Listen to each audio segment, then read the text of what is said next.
First cab off the rank for this month's Cairns Report October video is Shona Cram from Grant Thornton. Shona, what are your clients at Grant Thornton telling you about, first of all, how does 2021, now that we're getting towards the end of the year, how does this year compare to 2020, which was sort of the height of the pandemic? Well, depending on which sector that you're in, I mean, if you look at tourism and think about that, they are really, I guess, struggling in terms of not having the JobKeeper compared to this time last year, and with the recent border closures for Victoria and New South Wales obviously being the main domestic tourism, then really finding it difficult. And I guess it's such a prolonged period, isn't it? It's almost like they could survive for 3 or 6 months with some of that JobKeeper support, but it feels like it's just been going on forever. Yeah, it has felt really long, and I think that they're really looking forward to some certainty around, well, when are things going to open back up? And what have clients been telling you, I guess, about how are they hanging on? Because I think this is my big question is, it's almost like it just, because there hasn't been any certainty, but we will get to that in a moment. But I guess, what's some of that anecdotal discussions that you've had? I really think it depends on, I guess, the backing of, and the size of the organisations that we're dealing with. Some of the smaller players, they're just having to conserve cash. Well, I guess they're all having to conserve cash, but the larger ones are sort of able to weather the storm a little bit easier than some of the smaller ones. Maybe scaling back what their employees are doing, their casual pool, and unfortunately a lot of them have lost employees because if they can't, I guess keep them employed for, say, a full-time load, well, that's hard on the employee too, so they're looking elsewhere for work. You mentioned in your commentary in this month's Cairns report that I guess there are some concerns on that front that you just mentioned, that when borders do reopen and people do start to come back, which we know they will, I guess fears about a hollowing out of the industry, so we need an industry to come back to. Is that a concern among some of your clients? Yeah, look, I think they are cognizant that they need to really obviously get the tourists back, but at the same time they need to gear up for them to be back. So there's a bit of spend that needs to happen, prior. They need to gear up their employees and make sure that they've got the employees there ready for when the tourists do come. We saw in that sort of June, July period before the Victorian lockdown in August that there were a lot of domestic tourists wanting to get up to Queensland for a winter holiday. Yes. And they need to really be ready for when that happens Ready again. for that. All right, so on the positive front, just a few hours before we started filming our chat today, Premier Anastasia Palaszczuk did announce the long-awaited roadmap, a bit of a light at the end of the tunnel that certainly the tourism industry, no doubt your clients at Grant Thornton, have been crying out for. Your initial thoughts on that, even though it's very, very fresh, your thoughts on that announcement?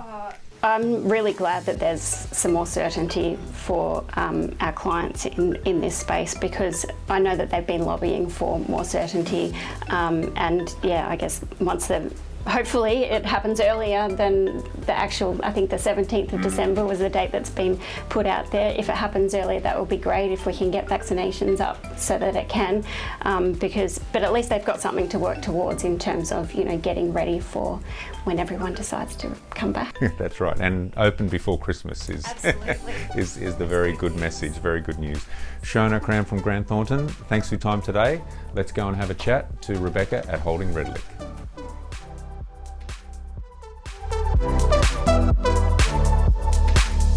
I'm here now with Rebecca McMillan from Holding Redlich. Now, Beck, your specialty is in immigration, surely one of the most challenging fields to have been in over the past 20 months of this pandemic.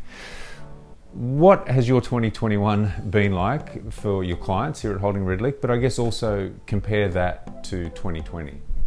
Yeah, good question. 2021 honestly has been a little easier to deal with than 2020.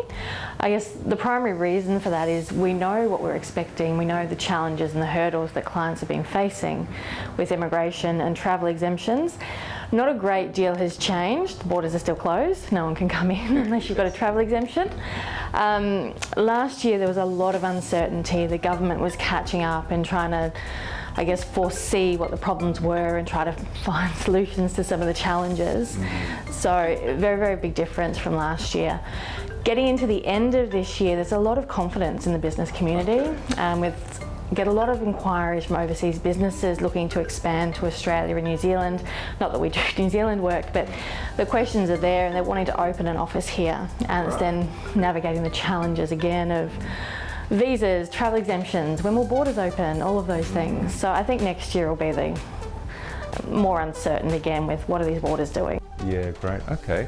We've spoken on the Cairns Report in previous months about the skills shortage. So concerns not only about the current skills shortage and finding the right people for the right roles, but also whether that gap will continue to widen the longer that these borders are closed. That's one of your roles at Holding Redlich, is I guess working for both the client, the worker, who's the skilled worker who's looking to come in, but also of course the business who places that worker. Your thoughts, Beck, on the skills shortage? Is it still there? Can you see that being alleviated in coming months? The skills shortage is definitely still there, and it's probably getting worse by the day and by the week.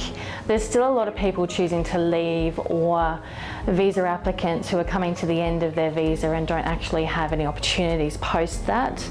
We've got, if you do migration, you know about short-term and medium-term occupation lists. Short-term occupations, you can only get 2 visas, so maximum 4 years. There's a lot of people, and particularly doctors, coming to the end of that 4-year period with no visa pathway after it. Right. So there's a lot of challenges in this space, and the skill shortages, and particularly in agriculture, they've been there for a while. And such key industries for us, health and agriculture, massive for us here in the far north. Absolutely, and a lot of the visa programs allow for skilled workers, but not so much for labour, and it's filling that labour gap. The announcement for this agriculture visa and the seasonal workers is all really welcome. But you've still then got the logistical challenge of getting someone's bum on a plane, then getting them into Australia, then navigating quarantine, and then state border closures, and all these things are just a huge challenge. Nightmare for business in particular. Finally then, as we mentioned with Shona at Grant Thornton just a few hours before our filming today, the Premier Palaszczuk announced some kind of roadmap. Your thoughts is obviously in terms of that international borders. So your quick take on that just announced? The devil will always be in the detail. There's a lot of talk about vaccinated travellers. The focus is on being vaccinated. It sounds as though quarantine is going to be in place for a while to come.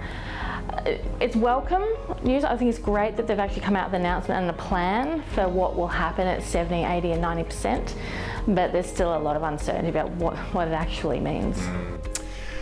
Rebecca McMillan from Holding Redlich, fantastic, thank you so much. Let's head on over to Belle Property and have a chat about the local real estate market.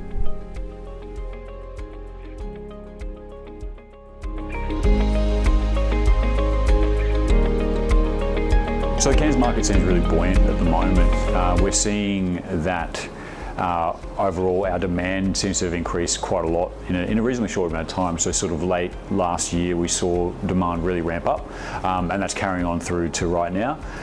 We're seeing that basically this demand, due to so many different factors, is pushing stock levels down, pushing median prices up.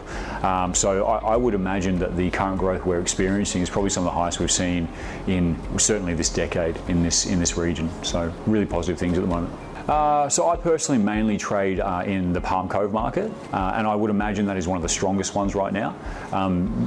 For instance, homes in Palm Cove have seen about a 25.5% median growth increase in the last 2 rolling years, with most of that being in the last year alone. a lot of the other northern beaches also are performing really, really well. We're also seeing like the inner suburbs like Edge Hill, Whitfield, like Redlich, Camarunga, all doing quite well. Southern areas still doing well, but not quite doing the same sort of figures as the northern areas and inner areas are at the moment. So I've been compiling some information in preparation for this interview today, and one really interesting thing I found, so from October last year to October this year, the median price for the Cairns region has gone from 402,500 up to 495,000. That's 20% increase, or just over 20% increase in a year period, which is huge. And as I said before, some of the highest growth we've seen definitely in this last decade. Some other interesting facts around that, this increased demand that we're seeing from, back to what I said before, a lot of in-state buyers, is really decreasing our stock levels. At Belle, we've actually been tracking the statistics of available stock in the market. So we started tracking this basically on the first, when COVID first impacted us and we sort of all went to lockdown. So end of March. So 26th of March, there were 2,603 properties available on the market. 11th of October, last week, there was 1,654. So in approximately a year and a half, we've actually dropped our stock levels by 45%, which is huge.